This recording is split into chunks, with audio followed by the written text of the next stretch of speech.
2023년 8월 19일 연중 제19주간 토요일 제1독서 여호수아기 24장 14절에서 29절의 말씀입니다. 그 무렵 여호수아가 백성에게 말하였다. 이제 너희는 주님을 경외하며 그분을 온전하고 진실하게 섬겨라. 그리고 너희 조상이 강 건너편과 이집트에서 섬기던 신들을 버리고 주님을 섬겨라. 만일 주님을 섬기는 것이 너희 눈에 거슬리면 너희 조상들이 강 건너편에서 섬기던 신들이든 아니면 너희가 살고 있는 이 땅 아모리족의 신들이든 누구를 섬길 것인지 오늘 선택하여라. 나와 내 집안은 주님을 섬기겠다. 그러자 백성이 대답하였다. 다른 신들을 섬기려고 주님을 저버리는 일은 결코 우리에게 없을 것입니다. 우리와 우리 조상들을 이집트 땅에서 종살이하던 집에서 데리고 올라오셨으며 우리 눈앞에서 이 큰 표징들을 일으키신 분이 바로 주 우리 하느님이십니다. 그분께서는 우리가 걸어온 이 모든 길에서 또 우리가 지나온 그 모든 민족들 사이에서 우리를 지켜주셨습니다. 또한 주님께서는 모든 민족들과 이 땅에 사는 아모리족을 우리 앞에서 몰아내 주셨습니다. 그러므로 우리도 주님을 섬기겠습니다. 그분만이 우리의 하느님이십니다. 그러자 여호수아가 백성에게 말하였다. 너희는 주님을 섬길 수 없을 것이다. 그분께서는 거룩하신 하느님이시며 질투하시는 하느님으로서 너희의 잘못과 죄악을 용서하지 않으신다. 너희가 주님을 저버리고 낯선 신들을 섬기면 그분께서는 너희에게 선을 베푸신 뒤에라도 돌아서서 너희에게 재앙을 내리시고 너희를 멸망시켜 버리실 것이다. 백성이 여호수아에게 말하였다. 아닙니다. 우리는 주님을 섬기겠습니다. 여호수아가 백성에게 너희가 주님을 선택하고 그분을 섬기겠다고 한 그 말에 대한 증인은 바로 너희 자신이다 하고 말하자 그들이 우리가 증인입니다 하고 대답하였다. 그러면 이제 너희 가운데에 있는 낯선 신들을 지워버리고 주 이스라엘의 하느님께 마음을 기울여라 하자 백성이 여호수아에게 말하였다. 우리는 주 우리 하느님을 섬기고 그분의 말씀을 듣겠습니다. 그날 여호수아는 스켐에서 백성과 계약을 맺고 그들을 위한 규정과 법규를 세웠다. 여호수아는 이 말씀을 모두 하느님의 율법서에 기록하고 큰 돌을 가져다가 그곳 주님의 성소에 있는 향염나무 밑에 세웠다.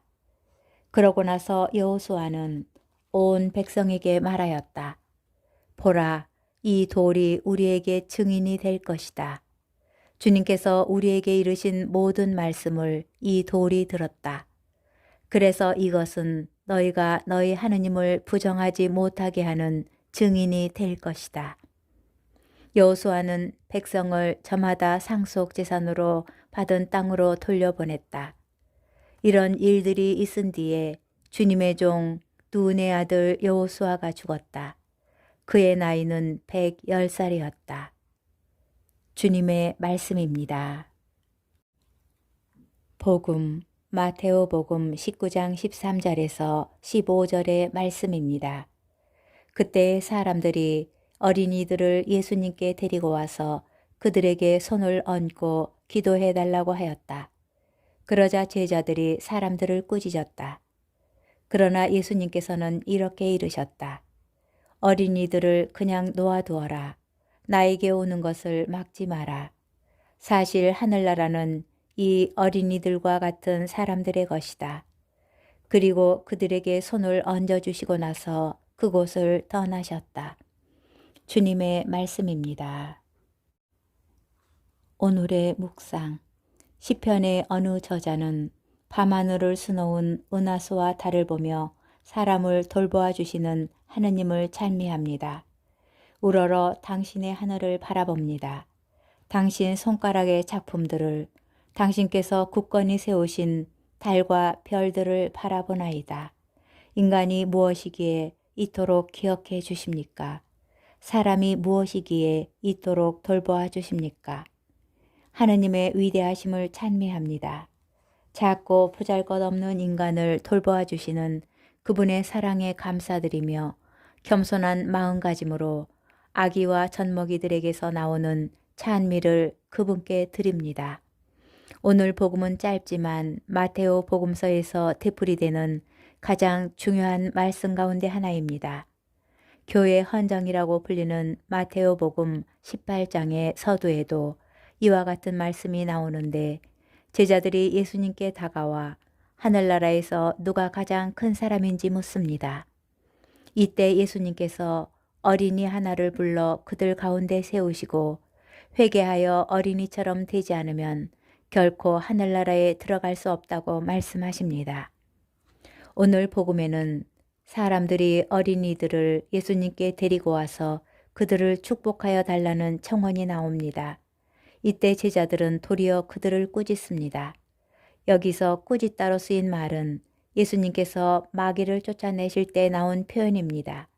이것은 역설적으로 제자들의 마음속에서 쫓아내야 할 것이 있다는 뜻처럼 들립니다. 제자들의 마음이 여전히 굳게 닫혀 있기 때문입니다. 우리의 삶을 하나님 아버지께 받은 선물로 인식하고 그분께 온전히 의지하지 못한 채 스스로 어른 행세만 하려고 하면 우리는 그분의 자녀가 되지 못하고 하나님께서 베푸시는 구원을 얻지 못합니다. 자녀는 무엇으로 삽니까? 그들은 부모를 향한 전적인 믿음과 온전한 의탁으로 그리고 부모에게서 받는 한없는 사랑으로 삽니다. 우리는 무엇으로 살고자 합니까?